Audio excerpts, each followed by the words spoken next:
జోహార్ ఎన్టీఆర్, జోహార్ ఎన్టీఆర్, జోహార్ ఎన్టీఆర్.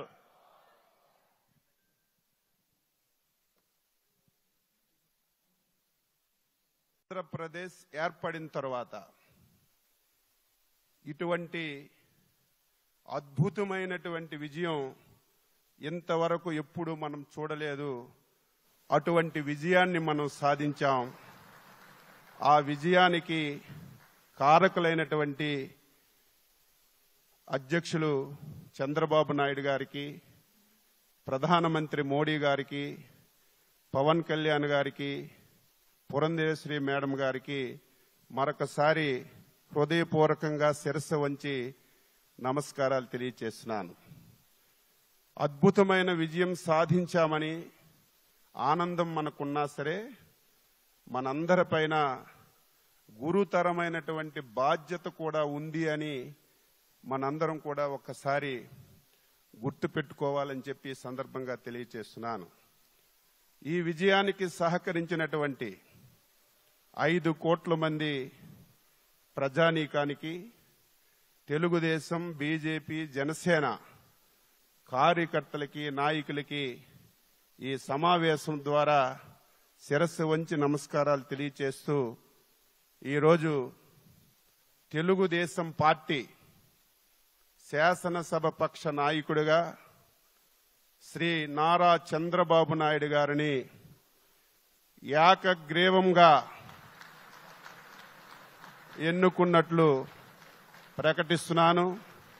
మీరందరూ కూడా మీ యొక్క హర్ష ఆమోదాన్ని తెలియజేసి తెలుగుదేశం శాసనసభ్యులందరూ నిల్చొని ఒకసారి మీరు దీన్ని ఆమోదించవలసిందిగా మీ అందరికీ సందర్భంగా కోరుతున్నాను.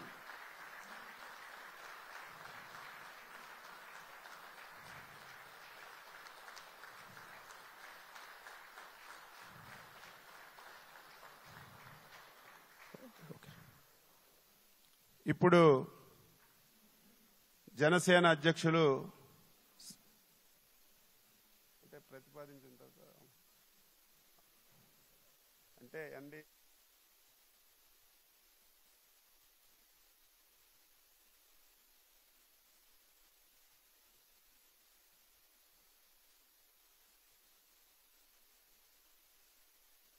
జనసేన అధ్యక్షులు శ్రీ పవన్ కళ్యాణ్ గారిని వేదికపైకి వచ్చి మాట్లాడవలసిందిగా కోరుతున్నాను.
ఎన్డీఏ శాసనసభ పక్ష సమావేశానికి విచ్చేసిన తెలుగుదేశం ఎమ్మెల్యేలకి, జనసేన ఎమ్మెల్యేలకి, భారతీయ జనతా పార్టీ ఎమ్మెల్యేలకి మనస్ఫూర్తిగా మీ అందరికీ నా హృదయపూర్వక నమస్కారాలు. మీ అందరికీ నా హృదయపూర్వక స్వాగతం తెలియజేసుకుంటున్నాను. వేదిక పైన తెలుగుదేశం రాష్ట్ర అధ్యక్షులు, మన తెలుగుదేశం పార్టీ రాష్ట్ర అధ్యక్షులు శ్రీ అచ్చెన్నాయుడు గారికి,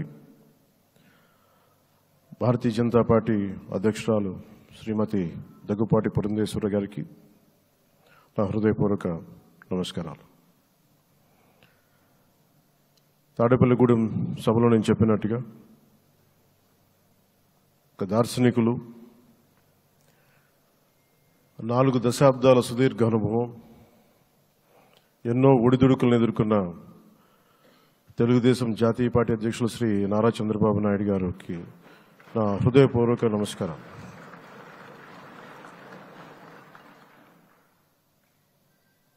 గత దశాబ్ద కాలంలో రాష్ట్ర విభజన జరిగినప్పటి నుంచి ఆంధ్ర రాష్ట్ర ప్రజలు నలిగిపోతున్నారు. గత 5 సంవత్సరాలుగా నలిగిపోతున్నారు. గత 5 సంవత్సరాలుగా రాష్ట్రంలో ఉన్న విపత్కర పరిస్థితులు తెలుసు. మనందరం సమిష్టిగా పోరాటం చేసి కలిసికట్టుగా ఉండి అద్భుతమైన మెజారిటీలతోటి 164 శాసనసభ స్థానాలని ఎన్డీఏ కూటమి దక్కించుకుంది. అద్భుతమైన విజయం. 21 పార్లమెంట్ సభ్యుల్ని మన సెంట్రల్ హాల్లో కూడా మాట్లాడుతూ ఉంటే అందరికీ ఆంధ్రప్రదేశ్ విజయం, తెలుగుదేశం, జనసేన, భారతీయ జనతా పార్టీతో కూడిన ఎన్డీఏ కూటమి విజయం దేశం మొత్తం చాలా ఒక స్ఫూర్తినిచ్చింది. ప్రతి ఒక్కరి విజయాన్ని వారి వారి రాష్ట్రాల్లో ఎలా దీన్ని ముందుకు తీసుకెళ్లాలి, ఒక్క ఓటు చీలకుండా అలయన్స్ అంటే ఎలా ఉండాలి అనేది మన ఆంధ్ర ప్రాంత ప్రజలు, మన ఆంధ్ర రాష్ట్ర ప్రజలు మనందరం కలిసి కట్టుగా చూపించాం. 2021 మార్చి 14 ఇప్పటం సభలో నేను ఒకటే తెలియజేసుకున్నాను, ఆ ప్రభుత్వ వ్యతిరేక ఓటుని చీలనివ్వను. ఆ మాట మీద ఉన్నాం, ఆ మాట మీద నిలబడ్డాం. ఒడిదుడుకులు ఎదుర్కొన్నాం, తగ్గాం, కానీ నిలబడ్డాం. ప్రజల నమ్మకాన్ని పెంచాం. అద్భుతమైన మెజారిటీతో ఈ రోజున మనం ప్రభుత్వాన్ని స్థాపిస్తున్నాం. చాలా మాటలు ఇచ్చాం. పొద్దున కూడా జనసేన లెజిస్లేటివ్ పార్టీ మీటింగ్లో నాయకుడిగా ఎన్నుకున్న సందర్భంలో మాట్లాడుతూ మనం చాలా మాటలు ఇచ్చాం. ఇది కక్ష సాధింపులకి సమయం కాదు, ఇది వ్యక్తిగత దూషణలకి సమయం కాదు. ఇది 5 కోట్ల మంది పైగా ప్రజలు మన మీద నమ్మకాన్ని పెట్టుకున్నారు. మన మీద మనందరం ఉమ్మడిగా, మనందరం సమిష్టిగా ఆంధ్రప్రదేశ్ ప్రజలు ఏ అభివృద్ధి అయితే కోరుకుంటున్నారో మనందరం సమిష్టిగా దీన్ని ముందుకు తీసుకెళ్ళాలి, అభివృద్ధి పథంలో నడిపించాలి.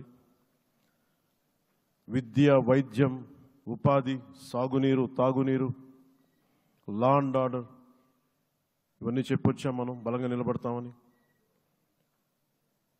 అలాగే మేనిఫెస్టోలో, ఉమ్మడి మేనిఫెస్టోలో చాలా మాటలు ఇచ్చాం. వాటన్నిటినీ బాధ్యతగా ముందుకు తీసుకెళ్లాల్సిన అవసరం ఉంది. ఇలాంటి ఛాలెంజింగ్ టైమ్స్లో ఒక సుదీర్ఘమైన అనుభవం ఉన్న నాయకులు కావాలి. 4 దశాబ్దాల అనుభవం, అభివృద్ధి మీద అపారమైన అవగాహన, పెట్టుబడులను తెచ్చే సమర్థత, ప్రతిభ. విదేశాల్లో ఉండే నాయకుల్ని, మలేషియా దగ్గర నుంచి, సింగపూర్ దగ్గర నుంచి, యూరోప్ దగ్గర, అమెరికా నుంచి, ఆ దేశాల అధ్యక్షుల్ని తెలుగు రాష్ట్రాల వైపు దృష్టి మళ్లించేంత శక్తి సమర్థత ఉన్న శ్రీ నారా చంద్రబాబు నాయుడు గారికి ఆయన నాయకత్వం చాలా అవసరం. ఆయన అనుభవం చాలా అవసరం. అలాంటి అపారమైన అనుభవం ఉన్న వ్యక్తిని, అనుభవం ఒకటే కాదు ధైర్యశాలి. ఈ రోజుకి నాకు ఒకటే గుర్తుంటుంది. మన తాడేపల్లిగూడెం సభలో చెప్పాను, చాలా క్లేమోర్ మైన్స్ పేలిపోతే జీప్ ఎగిరిపోయి కింద పడితే చొక్కా దులుపుకొని ఆయన మళ్ళీ వచ్చి రాజకీయం చేసిన వ్యక్తి. ఈ రోజున సైబరాబాద్ ఉంది అంటే అది శ్రీ చంద్రబాబు నాయుడు గారి దార్శనికత. అలాంటి వ్యక్తి, ఆయన అనుభవం ఈ రోజున 2024 ఆంధ్రప్రదేశ్కి ఎన్డీఏ కూటమి తరపు నుంచి ముఖ్యమంత్రి అభ్యర్థిగా శ్రీ నారా చంద్రబాబు నాయుడు గారి పేరుని జనసేన పార్టీ పక్షాన నుంచి మేము బలపరుస్తున్నాం.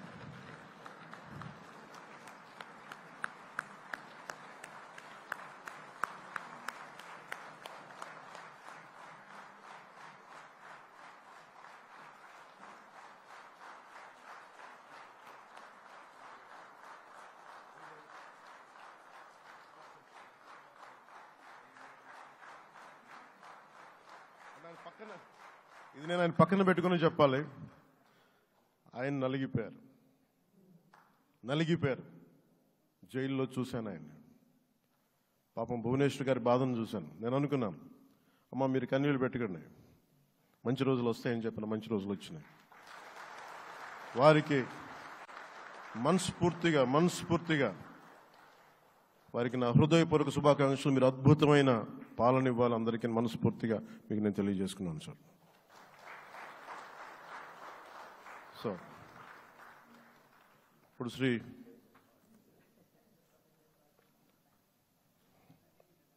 భారతీయ జనతా పార్టీ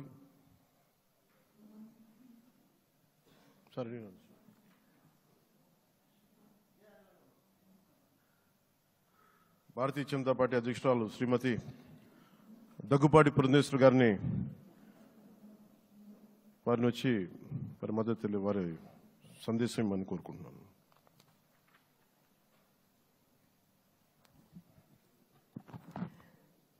సభాయ నమః అంటూ సభాసదస్సుకు నమస్కరిస్తూ,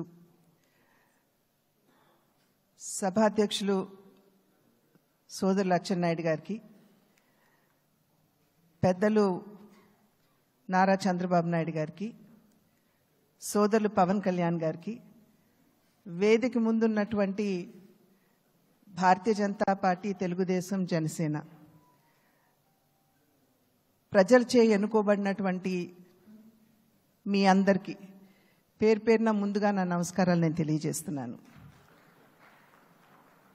అనూహ్యమైనటువంటి విజయాన్ని మనం సాధించడం జరిగింది. పవన్ కళ్యాణ్ గారు మాట్లాడుతున్నటువంటి సందర్భంలో తెలియజేశారు. ఏ విధంగా ఢిల్లీలో మేము కూర్చున్నటువంటి సందర్భంలో ఆంధ్ర రాష్ట్రంలో జరిగినటువంటి ఎన్నిక జరిగిన తీరు మాత్రమే కాదు, 3 పార్టీల మధ్య ఏర్పడినటువంటి సమన్వయం ఒక రకంగా యావత్ భారతదేశానికి కూడా ఇది ఒక ఎగ్జాంపుల్గా నిలవాలి అని చెప్పి ఢిల్లీలో మాట్లాడుకున్నటువంటి మాట. అటువంటి సందర్భంలో కేవలం ఇక్కడ ఉన్నటువంటి నాయకులకి మాత్రమే కాకుండా ఈ 3 పార్టీలకి సంబంధించినటువంటి ప్రతి కార్యకర్తకి పేరు పేరున నేను శిరస్సు వంచి నా నమస్కారాలు తెలియజేస్తున్నాను. అదేవిధంగా తెలుగు ప్రజలు గడిచిన 5 సంవత్సరాల కాలంలో వారు ఎదుర్కొన్నటువంటి సమస్యలు, ఒక విధ్వంసకర పాలన, విద్వేషపూరిత పాలన, కక్షపూరితమైనటువంటి పాలన ఎదుర్కొన్నటువంటి సందర్భంలో అభివృద్ధి అన్న పదానికి అసలు అర్థం లేకుండా పోయినటువంటి నేపథ్యంలో సంక్షేమం, నిజమైనటువంటి సంక్షేమం అన్నది ప్రజలు దూరమైనటువంటి సందర్భంలో విసిగి వేసారిపోయినటువంటి ప్రజలందరూ కూడా మనం ఊహించలేదు. ఇంతటి ఘనమైన విజయం మనం సాధించగలమని చెప్పి మనం ఊహించలేదు. ఖచ్చితంగా అధికారంలోకి వస్తాము అనేటువంటి భావన ప్రతి ఒక్కరిలో ఉన్నప్పటికీ, ప్రతి నాయకుడికి వచ్చినటువంటి మెజారిటీని ఒక్కసారి మనం చూసినట్లయితే ప్రజలు ఒక కసితోటి ఎట్లాగైనా సరే ఈ యొక్క ప్రజా వ్యతిరేక పాలనకి అంతం పొందించాలి.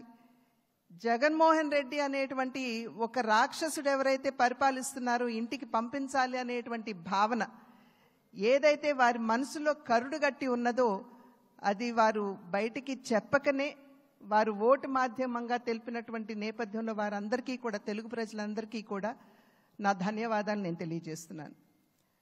ఒక పక్క అనూహ్యమైనటువంటి విజయం అని చెప్పి మనం అందరం చాలా సంతోషపడినప్పటికీ, రెండవ పక్కన మనం ఈ విజయం నుండి నేర్చుకోవాల్సినటువంటి పాఠాలు కూడా ఉన్నాయి అని చెప్పి గ్రహించవలసినటువంటి అవసరం ఉన్నది అని చెప్పి గట్టిగా విశ్వసిస్తున్నాను నేను. ఎందుకంటే ఎప్పుడైతే రాష్ట్ర అభివృద్ధిని మనం పట్టించుకోకుండా ప్రజల్ని నిజమైనటువంటి సంక్షేమానికి ఎప్పుడైతే మనం దూరం చేస్తామో, మాకు తెలుసు ఏ విధంగా నిర్ణయం చేయాలి అని చెప్పి ప్రజలు ఈ ఎన్నికల్లో ఓట్ల మాధ్యమంగా వారు మనకి ఒక హెచ్చరిక ఇచ్చారు అని చెప్పి నేనైతే భావిస్తున్నటువంటి నేపథ్యం. కనుక ఈ యొక్క అనూహ్యమైనటువంటి విజయాన్ని, ఈ పరిణామాన్ని మనం గెలిచాము, అధికారంలోకి వచ్చాము అనేటువంటి భావన కన్నా ప్రజాహిత పాలనని, సుపరిపాలనని ఏ విధంగా ప్రజలకు అందించాలి అనేటువంటి విషయం మీద ఖచ్చితంగా మనం అందరం కూడా దృష్టి కేంద్రీకరించవలసినటువంటి ఆవశ్యకత చాలా ఉంది. ఆ సందర్భంలో ఈ మూడు పార్టీల యొక్క కలయిక, ఒక్కసారి మూడు పార్టీల యొక్క ఆలోచన విధానాన్ని కనుక మనం తరిచి చూసినట్లయితే, భారతీయ జనతా పార్టీ ఆది నుండి కూడా, ఎప్పుడైతే భారతీయ జనతా పార్టీ ఏర్పడిందో ఆనాటి నుండి కూడా సబ్కే సాత్ సబ్కా వికాస్ అనేటువంటి ఒక సంకల్పంతో ముందుకు వెళ్తున్నటువంటి వైనం మనందరికీ తెలుసు.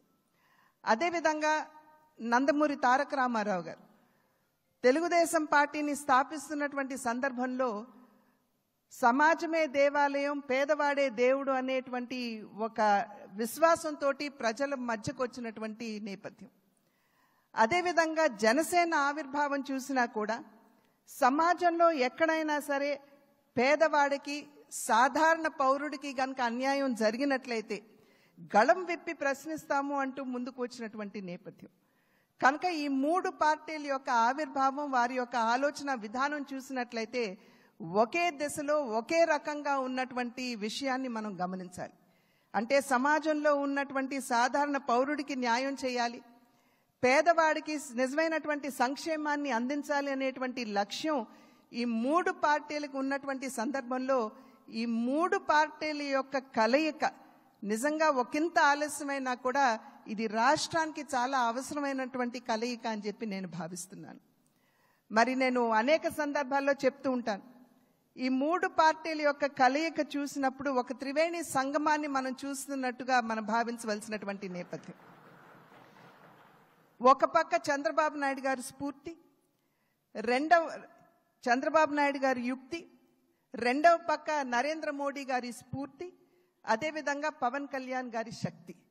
ఈ మూడింటి కలయికే ఇవాళ రాష్ట్ర ప్రజల ముందు ఈ యొక్క అలయన్స్గా, కూటమిగా ముందుకు వచ్చినటువంటి విషయాన్ని మనం అందరం కూడా గమనించవలసినటువంటి అవసరం చాలా ఉంది.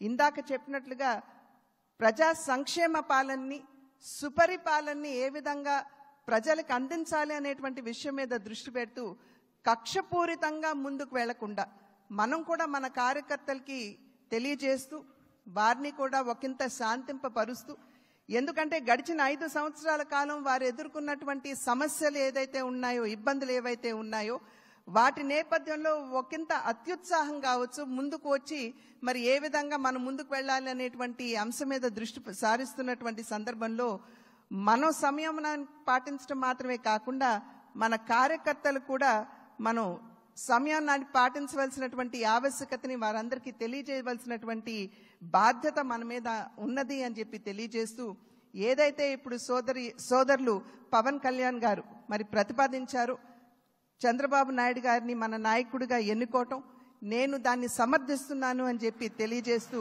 మీ అందరికీ ధన్యవాదాలు తెలియజేస్తూ చంద్రబాబు నాయుడు గారికి మరి ఒక్కసారి నేను శుభాకాంక్షలు తెలియజేస్తున్నాను. నమస్కారం. జై.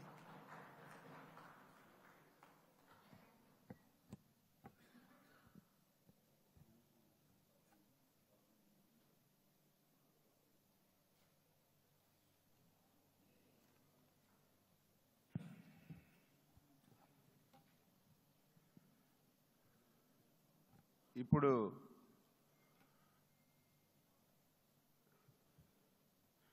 ఎన్డీఏ ముఖ్యమంత్రి అభ్యర్థిగా మనందరం ఏకగ్రీవంగా ఎన్నిక చేయబడినటువంటి పెద్దలు గౌరవనీయులు శ్రీ నారా చంద్రబాబు నాయుడు గారు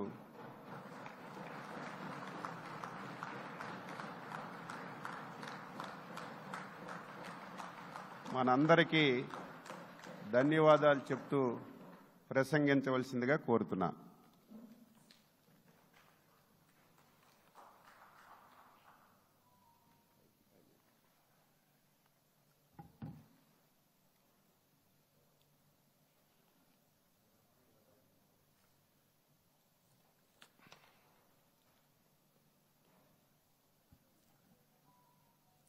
అందరికీ నమస్కారాలు.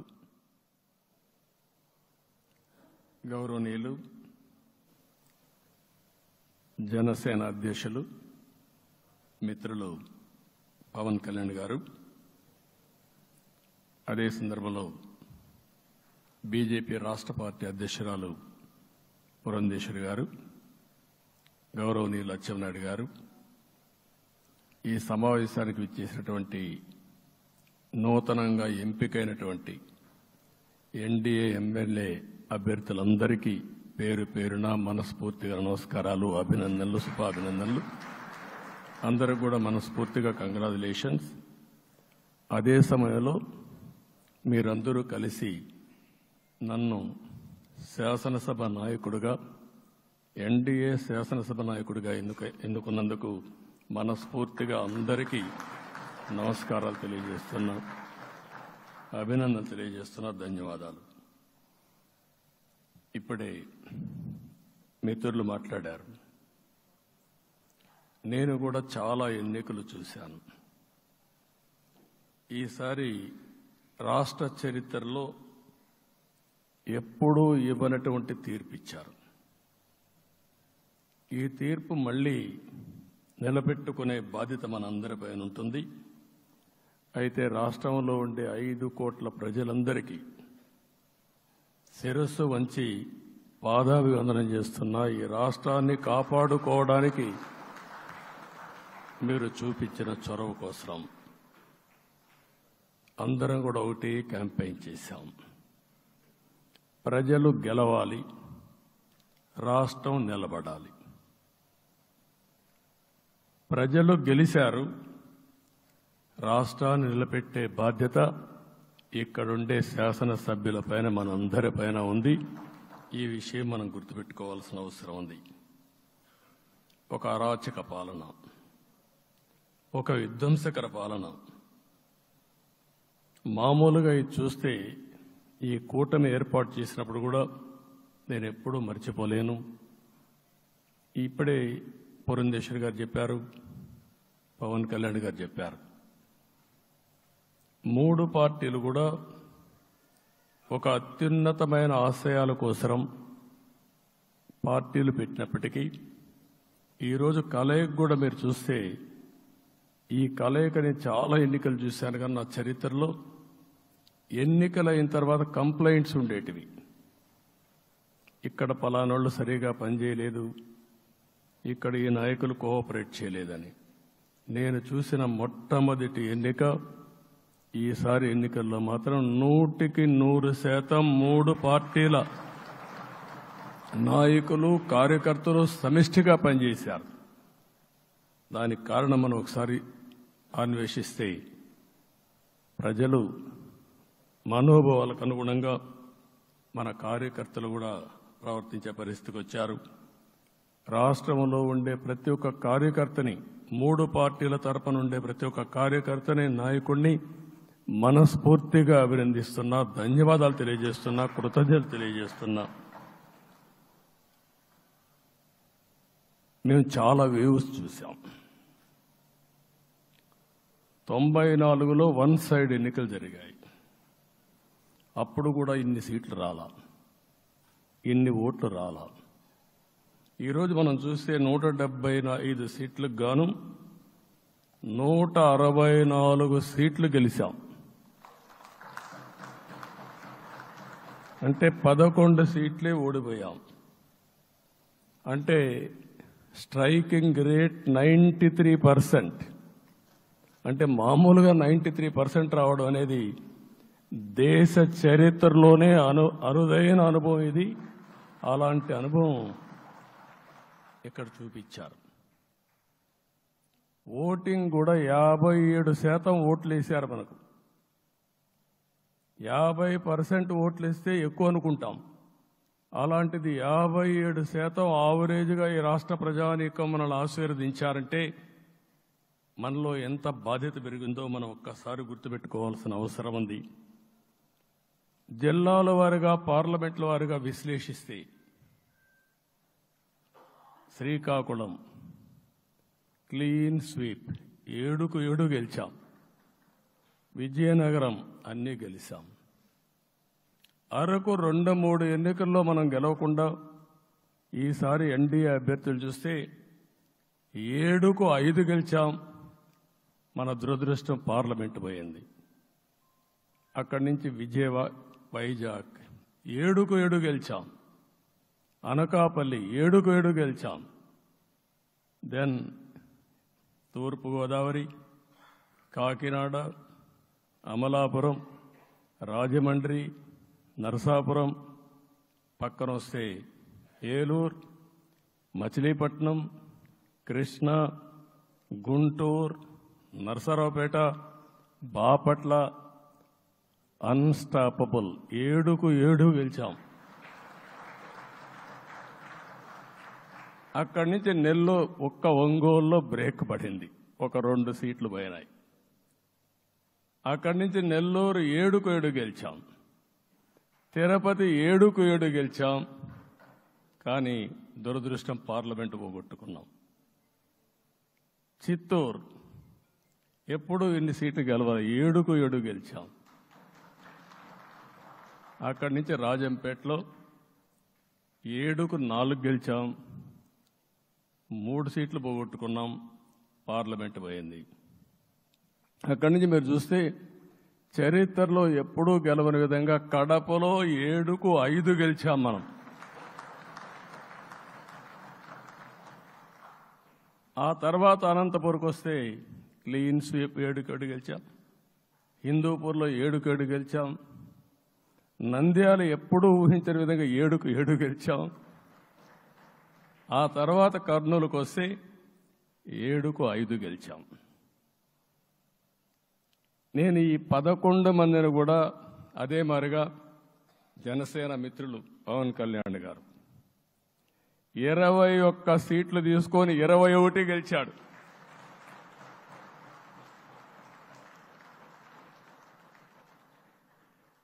బీజేపీ 10 సీట్లు తీసుకుంటే 10 గెలిచారు, 8 గెలిచారు. అంటే 10కి 8 గెలవడం అనేది ఒక చరిత్ర. ఆ 2 సీట్లు కూడా కొన్ని ప్రత్యేకమైన కారణాల వల్ల ఓడిపోయాం తప్ప ఇంకోటి కాదు. అంటే ఇక్కడ ఒక లెసన్ మనందరికీ అర్థమైంది ఏంటంటే, అభ్యర్థులు గట్టిగా నిలబడుకున్న ప్రతి ఒక్క చోట ప్రజలు మనల్ని ఆశీర్వదించారు, గెలిపించారు. ఇదే ఈ యొక్క ఎన్నికల్లో మనందరం గుర్తుపెట్టుకోవాల్సిన ఒక ప్రత్యేకమైన విషయం. నేను చాలాసార్లు ఎన్నికలైన తర్వాత సమీక్షలు చేసుకున్నాం, కానీ ఇలాంటి విజయం, ఎలాంటి సాటిస్ఫాక్షన్ ఎప్పుడూ లేదు. దీనికి కారణం ప్రజలు మన మీద నమ్మకం పెట్టుకున్నారు. పార్లమెంట్ ఎన్నికల్లో కాదు, అసెంబ్లీ ఎన్నికల్లో చూస్తే 95,000 ఓట్ల మెజారిటీతో గెలిపించారు. గాజువాక 95,000 ఓట్ల మెజారిటీతో గెలిపించారు. ఈ విషయాలు నేను పవన్ కళ్యాణ్ గారు ఢిల్లీకి వెళ్ళినప్పుడు, పురంధేశ్వరి గారు వచ్చినప్పుడు, ఈ రాష్ట్రంలో ఇచ్చిన మ్యాండేట్ వల్ల ఢిల్లీలో మమ్మల్ని అందరూ గౌరవించే పరిస్థితికి వచ్చారు. మీ గెలుపు వల్ల ఈరోజు ఆంధ్రప్రదేశ్ రాష్ట్ర ప్రతిష్ట పెరిగింది, గౌరవం పెరిగింది. మనకు కూడా గౌరవం పెంచుకునే పరిస్థితికి వచ్చాం. అయితే ఇక్కడ ఒక విషయం మనం గుర్తుపెట్టుకోవాల్సింది, ఎంపిక చేసినప్పుడు అన్ని విషయాలు మేము కూలంకుషంగా ఆలోచించాం. ఏ సీటు ఏ అభ్యర్థులు ఏ పార్టీ తీసుకుంటే గెలుస్తారో ఆలోచించాం. ఒకసారి అవి నేను చాలాసార్లు చూసినప్పుడు సీట్ల ఎంపికలో చాలా సమస్యలు వచ్చేటివి. మొట్టమొదటిసారిగా మొన్న ఎంపికల్లో కూడా చిన్న చిన్న సమస్యలు తప్ప ఎక్కడ పెద్ద సమస్యలు రాలేదు. అంటే మేమందరం కూడా ఒకటి ఆలోచించాం, గెలిపే ధ్యేయంగా పనిచేయాలి కాబట్టి ఏ సీట్లో ఎవరు సీట్ ఇస్తే వాళ్ళు గెలుస్తారో ఆ సీట్లే ఇచ్చాం. అదే సమయంలో సీట్లు ఇచ్చిన తర్వాత ప్రతి ఒక్కరూ గౌరవించి గెలిపించే బాధ్యతకు వచ్చారు. ఇంకొక పక్కన ఈరోజు మిమ్మల్ని అందరినీ ఇప్పుడే పవన్ కళ్యాణ్ గారు చెప్పినట్టు వారి యొక్క సమయ స్ఫూర్తిని నేను ఎప్పుడూ మర్చిపోలేను.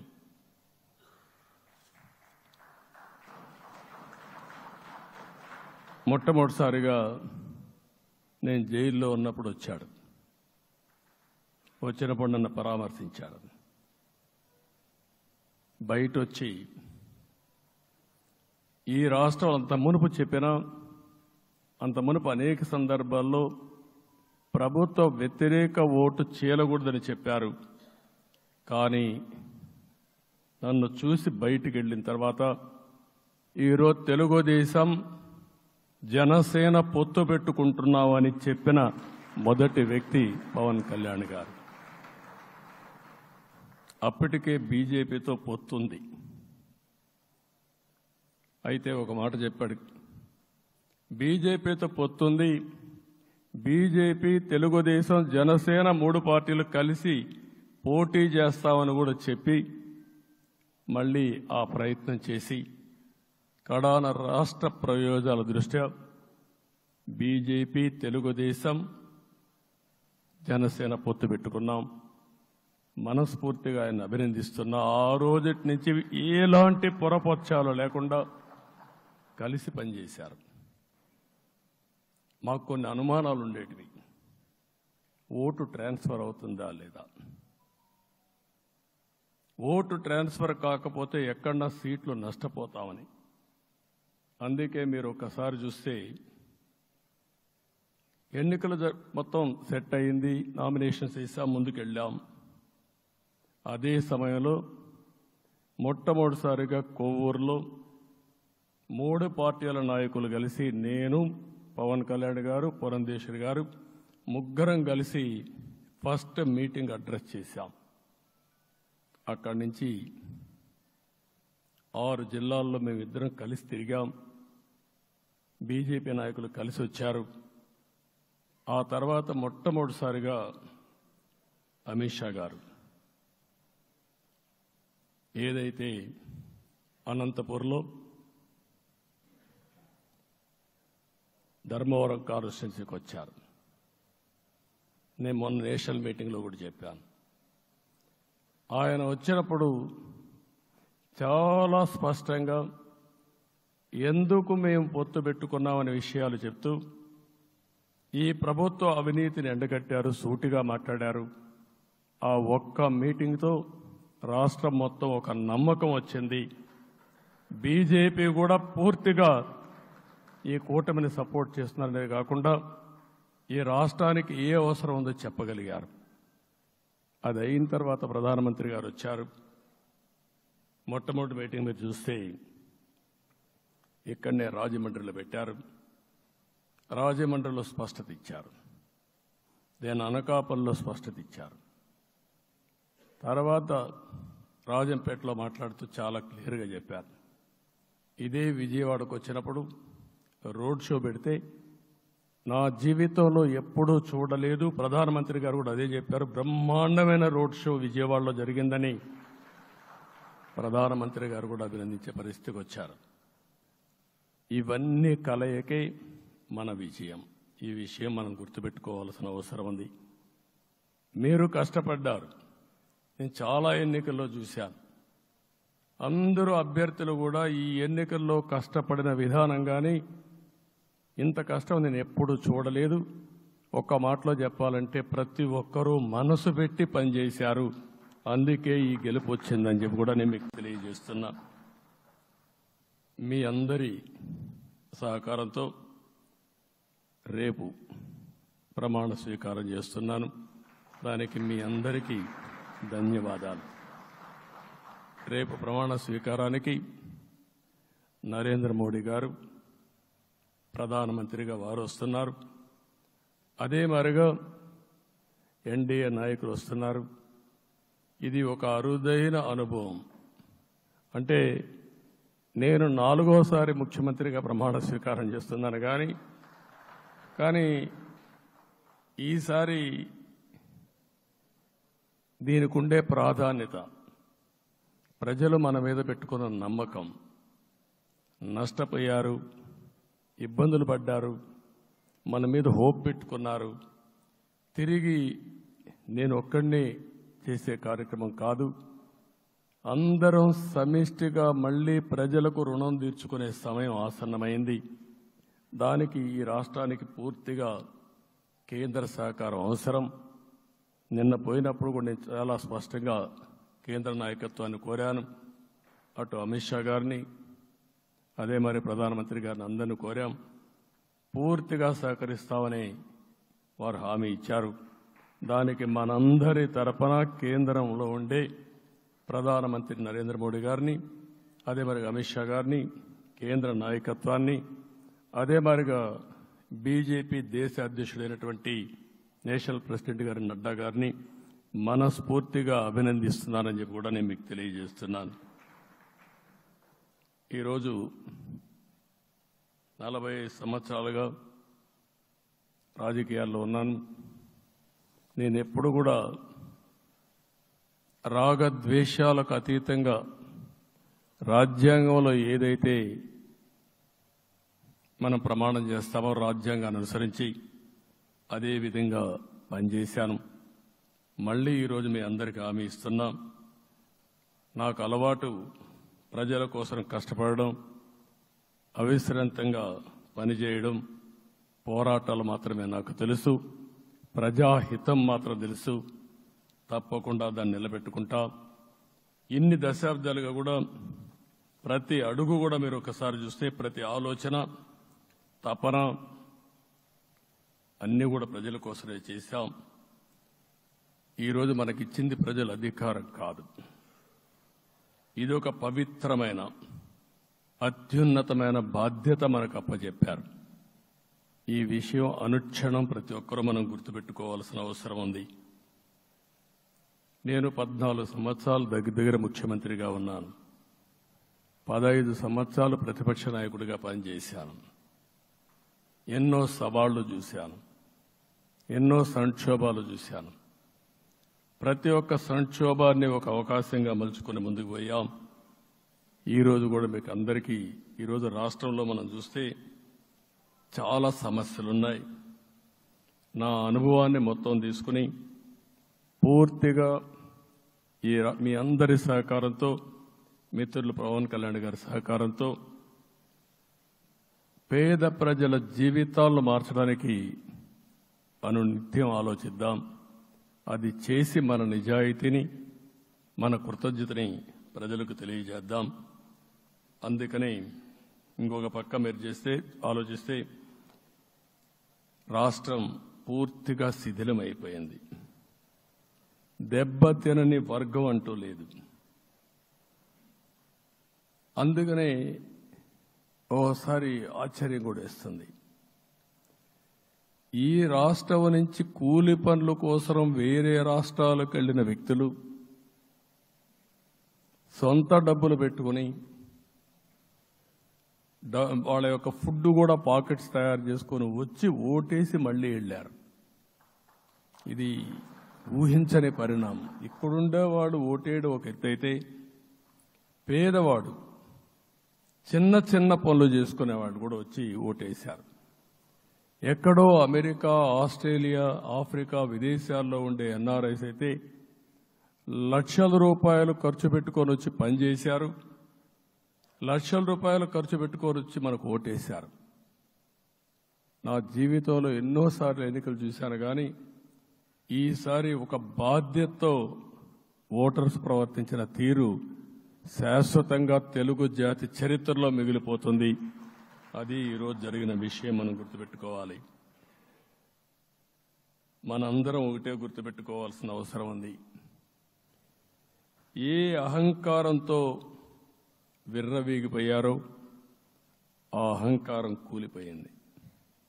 ఎన్నోసార్లు మనం చెప్పాం, ఏ వ్యక్తికి పదవి వస్తే వినయం కూడా అవసరం. పదవి వచ్చిందని విర్రవీగిపోయి రేపనేది లేకుండా ఉంటుందనుకుంటే మాత్రం ఇదే జరిగే పరిస్థితి వస్తుంది.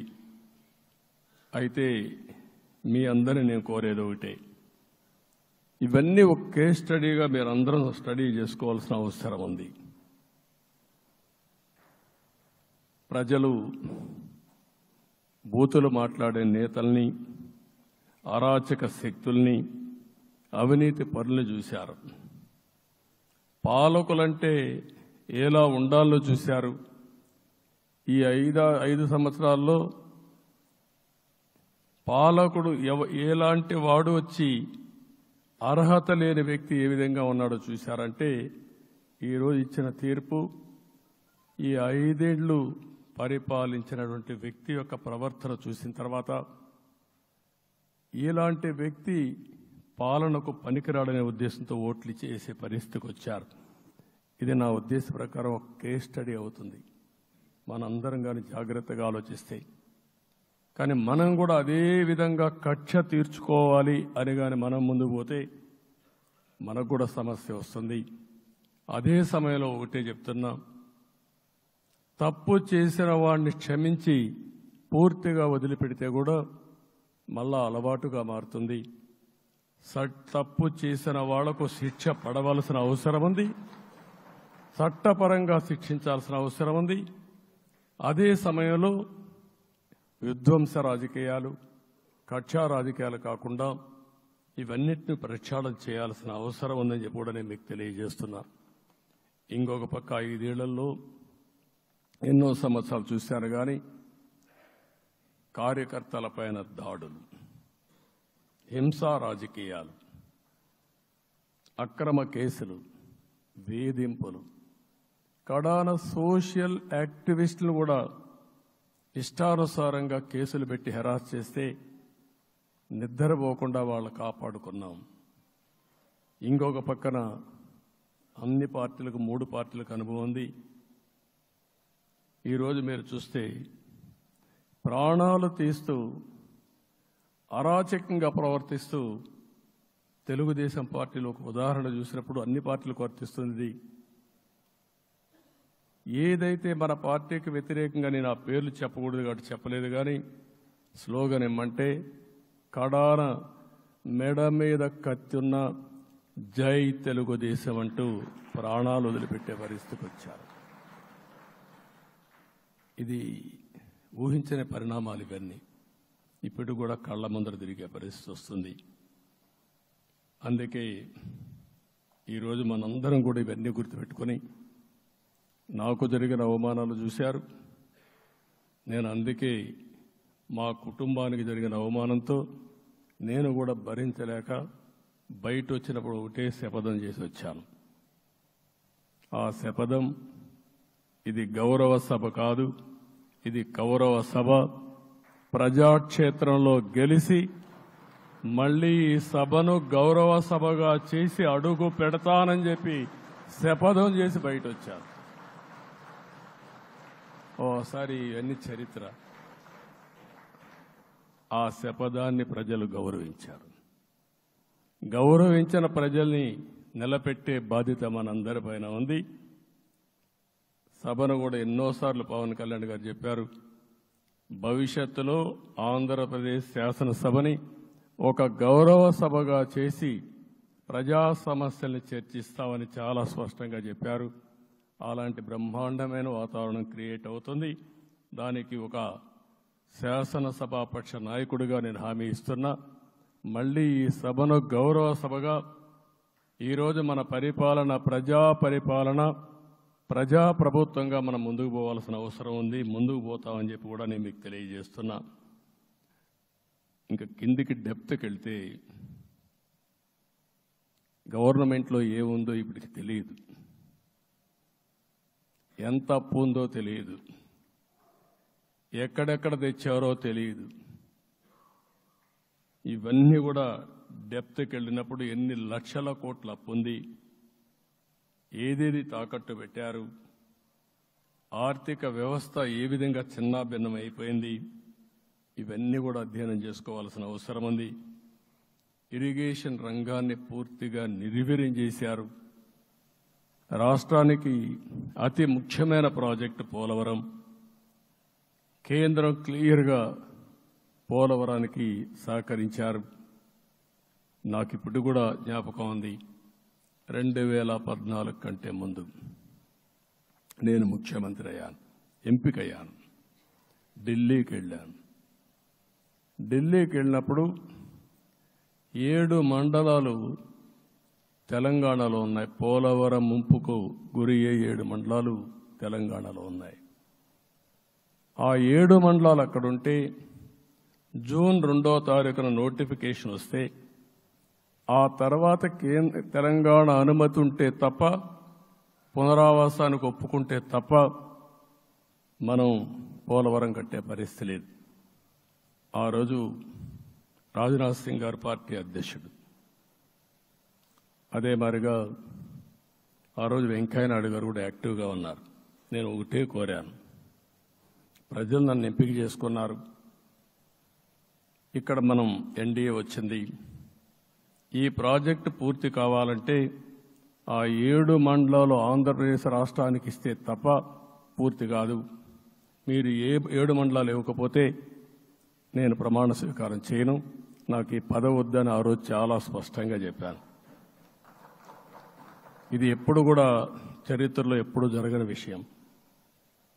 ఆ రోజు ప్రధానమంత్రి గారు నరేంద్ర మోడీ గారు ఇవన్నీ ఆలోచించి ఫస్ట్ క్యాబినెట్ మీటింగ్లో పెట్టి ఒక ఆర్డినెన్స్ ఇచ్చి ఆ 7 మండలాలు ఆంధ్రప్రదేశ్కి ఇచ్చి తర్వాత పార్లమెంట్ సమావేశాలు పెట్టుకున్నారంటే అది ఒక చరిత్ర.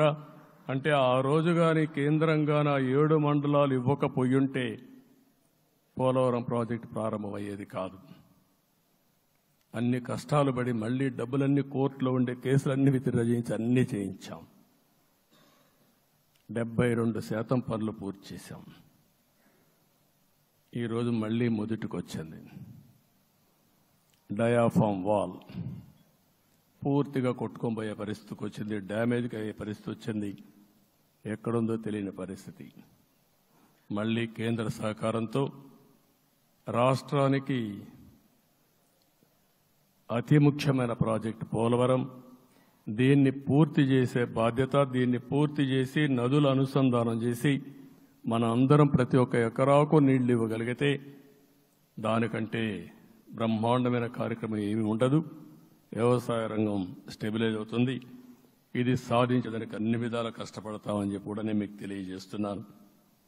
ఇంకొక పక్క వ్యవసాయ రంగం పూర్తిగా సంక్షోభంలో పడిపోయింది. రైతులు అప్పుల పాలయ్యారు. 5 ఏళ్లలో 9 సార్లు కరెంటు ఛార్జీలు పెంచారు.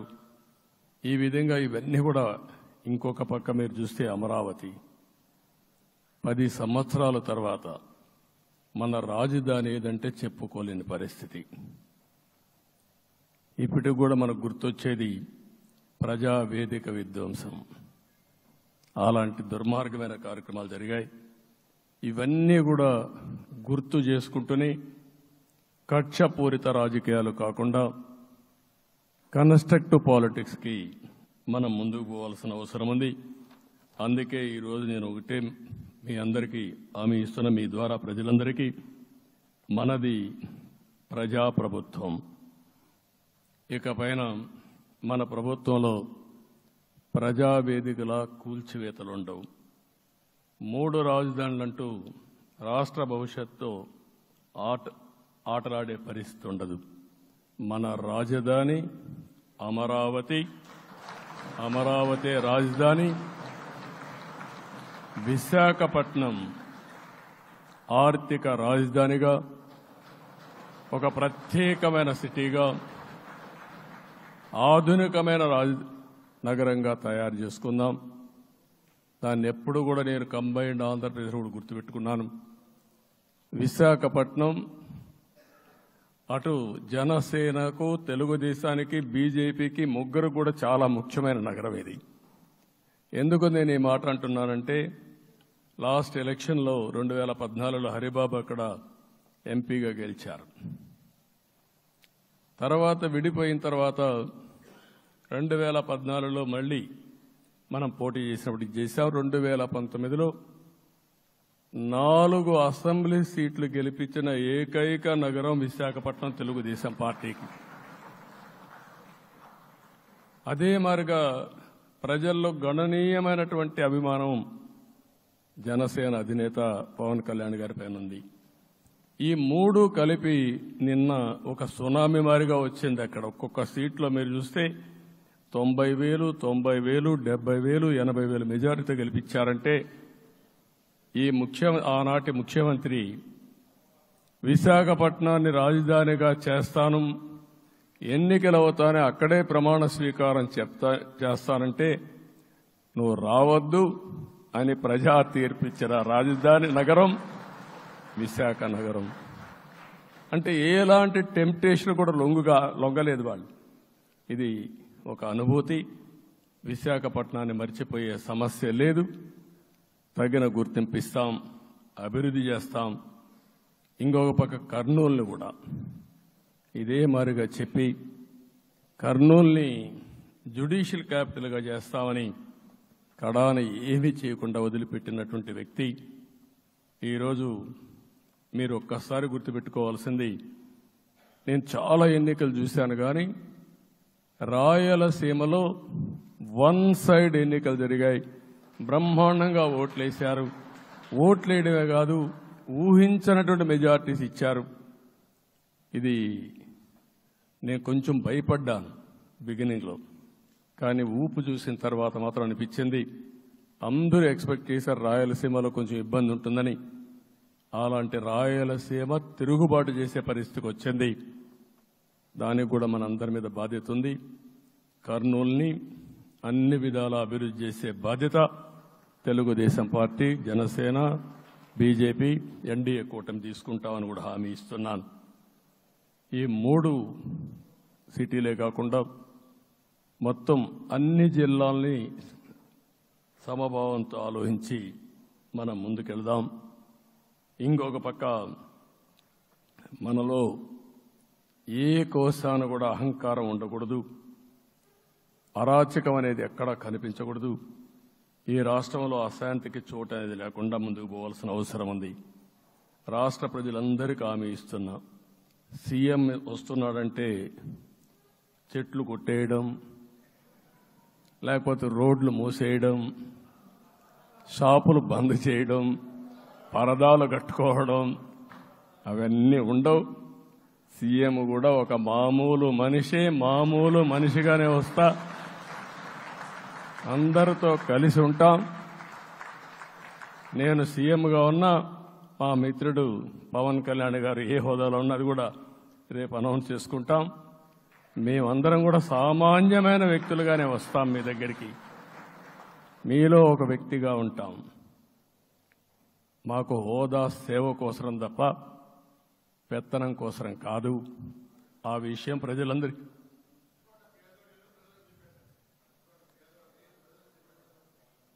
అవన్నీ చేస్తాం. ఇంకొక పక్కన నిన్న మొన్న నేను వస్తానంటే వాళ్ళకు కూడా తెలుసు కాబట్టి ఎన్డీఏ అభ్యర్థిగా అంటే శాసనసభ నాయకుడిగా ఎన్నుకుంటారనే ఉద్దేశంతో, ముఖ్యమంత్రి అవుతాను ఉద్దేశంతో రోడ్లన్నీ కూడా నిలిపేస్తాను. నేను ఒకటే చెప్పాను, మేము వచ్చినప్పుడు ఒక్క నిమిషం ఒక సిగ్నల్కి ఇంకొక సిగ్నల్కి కొద్దిగా గ్యాప్ పెట్టుకోండి. అవసరమైతే ఒక 5 నిమిషాలు లేట్ అయినా మాకు పర్వాలేదు, కానీ ప్రజలు ఎవ్వరికీ ఇన్కన్వీనియన్స్ కలగకూడదని చాలా స్పష్టంగా ఆదేశాలు ఇచ్చాం.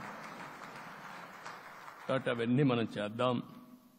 ఇంకొక పక్కన దాడులు చేసి బాధితులపైనే కేసులు పెట్టే పరిస్థితి ఉండదు ఈ రోజు నుంచి. అది కూడా మనం చూసాం. ఏ ఒక్కరి ఆత్మగౌరవానికి భంగం కలగదు. ఒక పాజిటివ్ గవర్నెన్స్ అన్ని చోట్ల కనపడుస్తుంది. ప్రజాహితం కోసమే పనిచేస్తాం. ప్రతి నిర్ణయం, ప్రతి అడుగు ప్రజల కోసమే ఉంటుంది. స్టేట్ ఫస్ట్ అనే నినాదంతో ముందుకు పోతాం. ఈరోజు మేము ముగ్గురం కూడా ఢిల్లీలో వెళ్ళినప్పుడు కూడా మా ఆలోచన ఈ రాష్ట్రం ముందుండాలనే ఉద్దేశంతోనే ముందుకు పోయాం. అదే సమయంలో ఈరోజు మన రాష్ట్రానికి కూడా సముచితమైన గౌరవం. ముగ్గురు మంత్రులు కేంద్రంలో మన వాళ్ళు ఉండే పరిస్థితికి వచ్చారు. ఒక పక్కన రామ్మోహన్ నాయుడు శ్రీకాకుళం ఎంపీ, ఆయన కేంద్రంలో మంత్రి పదవి, కేబినెట్ పదవి వచ్చింది. ఇంకొక పక్కన పెంబసాని చంద్రశేఖర్కి స్టేట్ మినిస్టర్గా ఎంఓఎస్ కింద ఇచ్చారు. మూడోది కూడా ఒక సామాన్యమైన కార్యకర్త Srinivasa Varma, Narasapur MP, BJP MP, ఈరోజు కేంద్రంలో మంత్రి స్థానం వచ్చింది. ఓసారి బీజేపీలో కూడా ఇది ఒక ప్రత్యేకత. ఆయన ఎంపీ ఇచ్చినప్పుడు నాకే ఆశ్చర్యం వేసింది. ఒక మామూలు వ్యక్తి ఎంపీ ఇచ్చారు. అప్పుడు ఆలోచించినప్పుడు నేను ఫస్ట్ మీటింగ్ పోతే వచ్చాడు. వచ్చినప్పుడు నేను ఎంక్వైరీ చేస్తే ఆయన స్ట్రాంగ్గా పార్టీ కోసం పనిచేశాడు.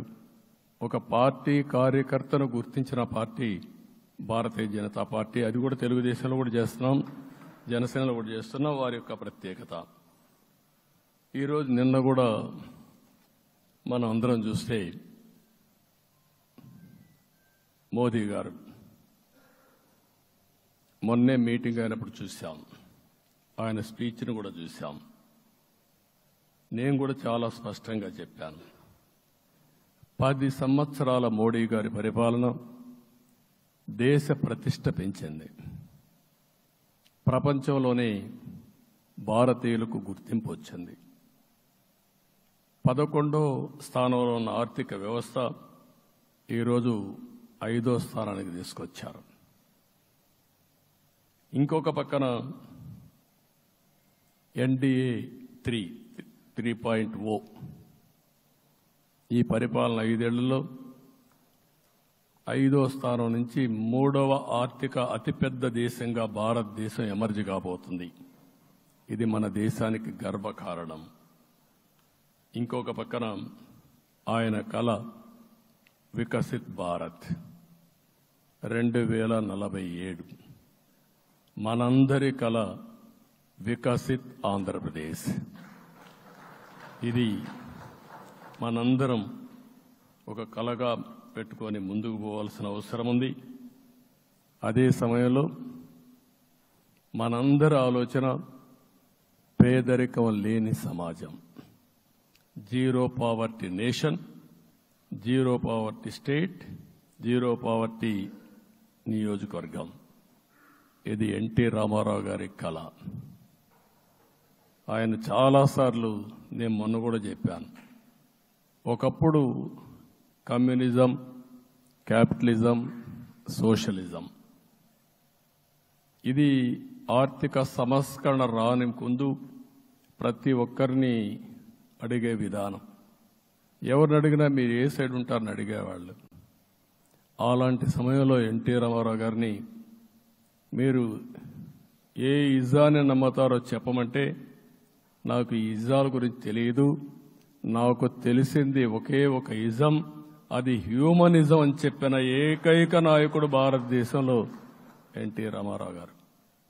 ఆయన ఆ రోజు చెప్పింది పేదరికం లేని సమాజాన్ని సృష్టించాలని, పేదవాళ్లే దేవుళ్ళు, సమాజమే దేవాలయం అని చెప్పిన వ్యక్తి. ఆ కళని సాధికారం చేద్దాం. అదే నేను నిన్న చెప్పినప్పుడు కూడా ఈ దేశం అభివృద్ధి కావడంలో ఎలాంటి అనుమానం లేదు. కానీ ఆ అభివృద్ధి ఫలితాలు పేదవాళ్లకు తీసుకుపోవడంలో కాన్షియస్ ప్రజా నిర్ణయాలు తీసుకోవాలి, పబ్లిక్ పాలసీ తీసుకోవాలి. దానికి మన రాష్ట్రం నాంది పలికి కేంద్రానికి కూడా ఒక ఆదర్శంగా మనం నిరూపించుకుందాం. దానికి మీరందరూ కూడా మీ స్థాయిల్లో మీరు చేయాల్సిందిగా నేను కోరుకుంటూ ఈరోజు ప్రజలందరికీ విజ్ఞప్తి చేస్తున్నాం. మీరు ఓట్లు వేశారు, మమ్మల్ని గెలిపించారు, మీరు గెలిచారు, మీ పని అయిపోలేదు.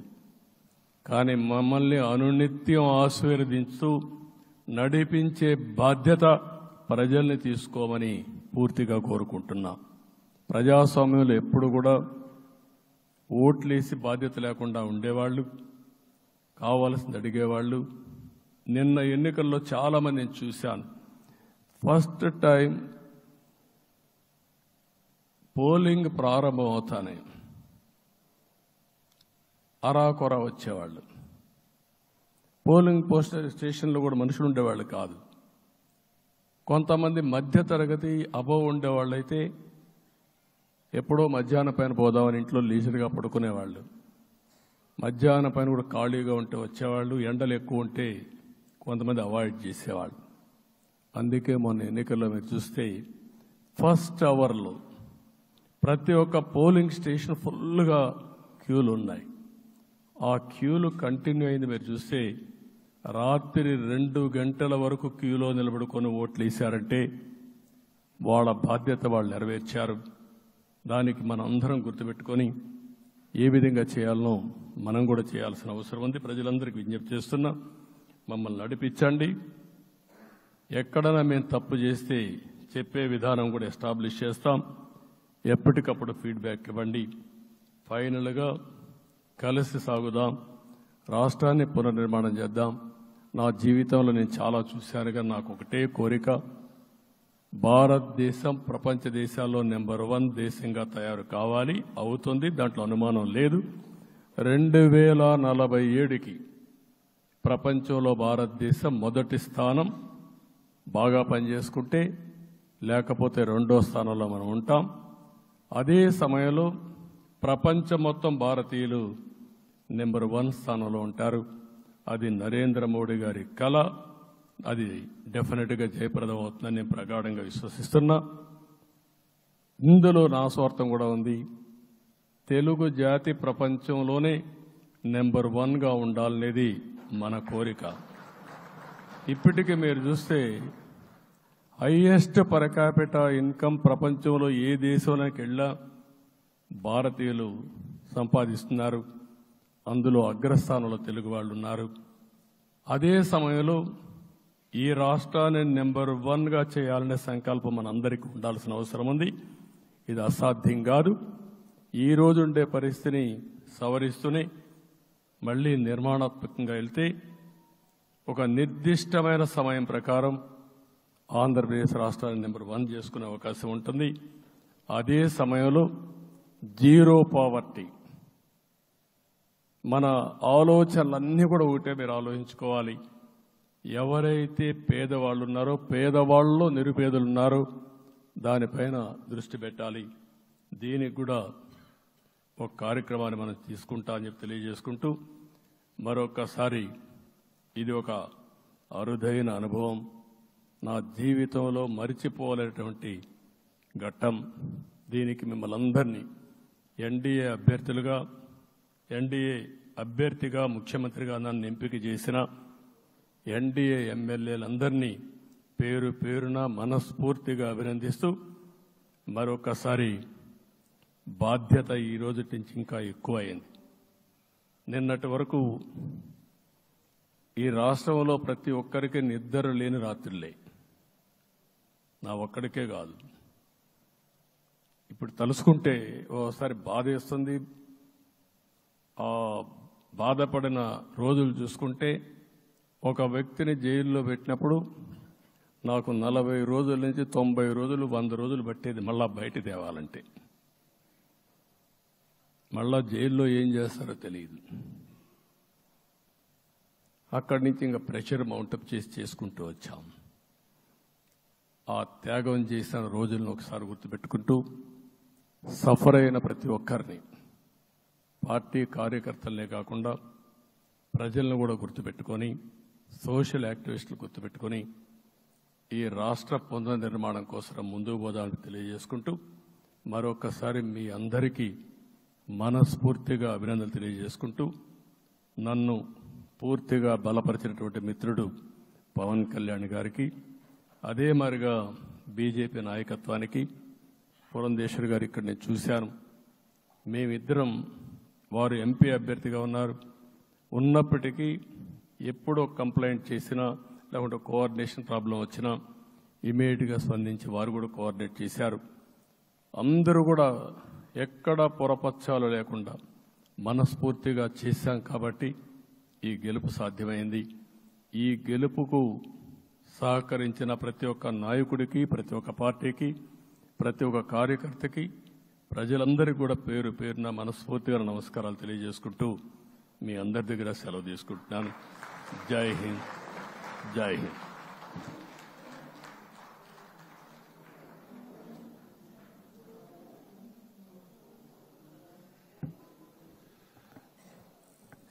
ఎన్డీఏ శాసనసభ పక్షంలో పాల్గొన్నటువంటి పెద్దలు శ్రీ నారా చంద్రబాబు నాయుడు గారికి, జనసేన అధినేత పవన్ కళ్యాణ్ గారికి, బీజేపీ అధ్యక్షురాలు శ్రీమతి పురంధేశ్వరి గారికి, తెలుగుదేశం, జనసేన, బీజేపీ శాసనసభ్యులందరికీ కూడా హృదయపూర్వకమైనటువంటి ధన్యవాదాలు తెలియజేస్తూ ఈ సమావేశాన్ని ముగిస్తున్నాం.